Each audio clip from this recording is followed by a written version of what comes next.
DNA and RNA are two essential molecules in biology.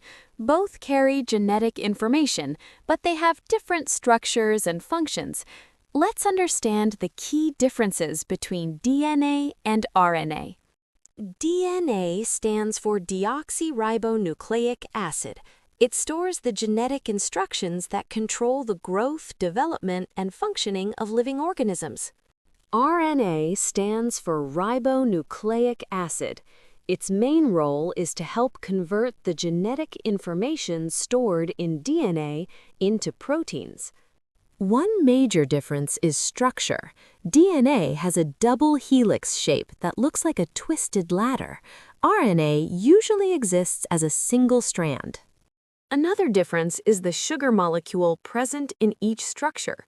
DNA contains deoxyribose sugar, while RNA contains ribose sugar. DNA stores the genetic instructions of an organism. RNA helps use those instructions to build proteins that the body needs. To summarize, DNA and RNA differ in their structure, sugar molecules, and biological functions.